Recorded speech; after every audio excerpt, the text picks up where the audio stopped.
Hey everyone! Today we're going back in time to see what life was really like in a medieval monastery. We've talked about castles, villages, and towns in early videos, but monasteries were a world of their own. And trust me, they weren't always as peaceful as they seem today. In the Middle Ages, people believed that disasters like storms, famines, and plagues happened because God was angry or because of evil spirits. Life was hard, and many thought the world was full of misery and sin. Some wanted to escape from it all and spend their lives serving God. They believed that by living a simple, strict life, they could purify their souls and please God. That's how the first monks started. They left society and lived alone in remote places as hermits. Over time, these hermits realized that living alone was really tough, so they started forming communities called monasteries. This way, they could help each other while still focusing on prayer. A monk named Benedict created a set of rules for monastic life, and many monasteries in Western Europe followed these rules. This became known as the Benedictine rule. Monks dressed very simply. They wore rough wool robes tied at the waist with a cord. Benedictine monks wore black robes, so people called them black monks. Later, different groups of monks wore different colors. Some wore white, while others had gray or brown robes. Then there were friars, like the ones started by Saint Francis and Saint Dominic. Unlike monks who stayed in monasteries, friars lived among regular people, preaching and helping the sick. They also wore different colored robes, leading to names like black friars, gray friars, and white friars. Monasteries weren't just for men. There were also religious communities for women called nunneries. Women like Scholastica, the sister of Benedict, and Clare, a follower of Francis, helped establish these communities. Nunneries followed similar rules as monasteries, focusing on prayer and devotion. A monastery was designed so that monks didn't have to leave for anything. Benedict thought going outside too much was bad for the soul, so monasteries had everything monks needed.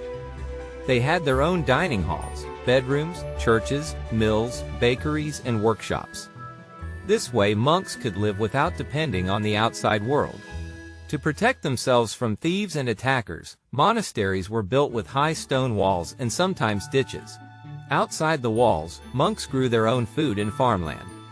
Sometimes local peasants worked the land for them, just like they did for lords in castles. Monasteries also had forests where they raised pigs and open fields for cattle and sheep. Monasteries often became very rich because nobles and kings donated land to them in exchange for prayers and blessings. A lot of this land was just swamps or dense forests, but monks worked hard to turn it into farmland. In many places, monasteries helped improve the land and make it useful.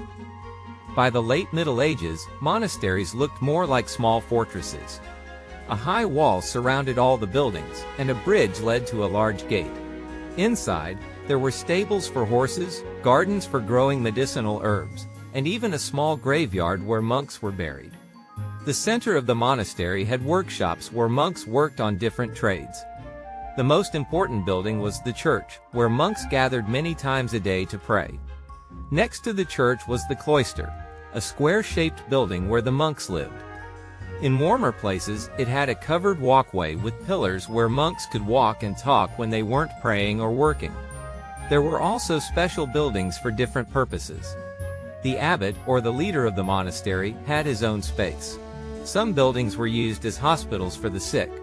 There were even guest rooms where travelers could stay overnight. And unlike monks, guests were allowed to sleep through the night without waking up for prayers. Monks followed a strict daily schedule. Their first prayer started before dawn. Around midnight, a bell rang to wake them up for prayer, where they read from the Bible and sang psalms. By daybreak, another bell rang, signaling the first of 7 daily prayer sessions. These continued throughout the day: morning, mid-morning, noon, afternoon, evening, and before bed. Each time, they prayed and read from religious texts, all in Latin. But monks didn't just pray all day. They believed that being lazy was dangerous, so they kept themselves busy. Some monks worked in the fields growing food. Others worked in workshops, making tools and furniture. No one was allowed to feel too proud of their skills. If a monk became too proud, he would be given a different task to keep him humble. They were expected to stay humble in both their thoughts and actions, even walking with their heads lowered as a reminder of their sins. One of the most important things monks did was preserve knowledge. In the Middle Ages, books weren't printed. They had to be copied by hand, letter by letter. Monasteries had special rooms called scriptoria, where monks spent hours carefully copying religious texts, histories, and other important writings. This slow and difficult work helped keep knowledge alive for future generations. And writing in a medieval monastery was a tough job. Monks didn't have paper or printed books like we do today. Instead, they used parchment, animal skin that had to be carefully prepared. Each sheet was cut to size, smoothed with pumice stone, and lined with sharp tools to keep the writing straight. They used pens made from quills or reeds and ink made from soot, gum, and acid.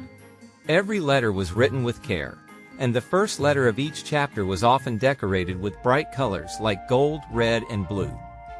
These special designs, called illuminated letters, made some books look like pieces of art. Copying a book wasn't just slow, it was exhausting.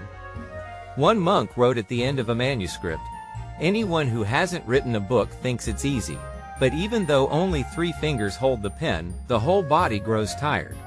Another monk left a note saying, "To those who read this, please remember me. My name is Brother Louis. I copied this book from a faraway place, shivering in the cold and working late into the night when I couldn't finish during the day." Despite the difficulty, monks played a huge role in saving knowledge. When wars and chaos threatened to erase learning, they carefully copied important books, keeping history, science, and stories alive. They also recorded events in books called chronicles. These records were sometimes short and lacked details, but they are some of the only sources we have about medieval times. Monasteries weren't just places of worship, they were also schools. When most people couldn't read or write, monks taught boys Latin, the language of scholars. The lessons were strict, and not all students were happy about it. One monastery's record from the year 807 simply states, "Grimoald, Duke of Beneventum, died." There was great sickness in the monastery of St. Boniface, and many of the younger brothers died. The boys of the monastery school beat their teacher and ran away. It's hard to say exactly why the students ran. Maybe they hated the strict rules. Maybe they wanted to be knights instead of monks. Or maybe they were afraid of the sickness spreading in the monastery. Unfortunately, medieval records don't tell us everything we'd like to know. Life in a monastery was strict. Monks weren't allowed to own anything, not even books or writing tools. Everything belonged to the monastery, and if they received gifts from family, they had to hand them over to the abbot. They also had to obey orders immediately, no matter how hard the task was. Monks couldn't marry, and in some monasteries they weren't even allowed to look at a woman. Silence was important too. There were set times when monks weren't allowed to talk, including in their sleeping quarters. During meals, one monk would read aloud from a holy book while the others ate quietly. Their food was simple and plain. In the early days, these rules were strictly followed, but as monasteries became wealthier, things changed. Even though monks weren't allowed to own things, monasteries themselves grew rich and powerful. Some monks lived in comfort, which led to corruption. When things got too relaxed, reformers stepped in and brought back stricter rules. This cycle of strictness and decline continued throughout the Middle Ages. Becoming a monk wasn't a quick decision. Before taking full vows, a person had to live as a novice for a year, following all the rules. If he still wanted to stay after that, he took vows of poverty, chastity, and obedience. From then on, he couldn't leave the monastery. Not everyone joined for the right reasons. Some sought an easy life in a wealthy monastery, but many joined because they truly believed they were serving God. A young novice in 12th century France described his experience in a monastery led by Saint Bernard. "I watched the monks at their daily prayers, even at midnight, and their voices never seemed to tire. They seemed more like angels than men. Some were once bishops or noblemen, but here, all are equal. I see them working in the gardens, fields, and forests. When I think of what they once were and look at them now in their simple robes, I know their lives are not empty. Their hearts are set on something greater. He ended with a personal note. Farewell. If God wills, on the next Sunday after Ascension Day, I too shall take on the robes of a monk.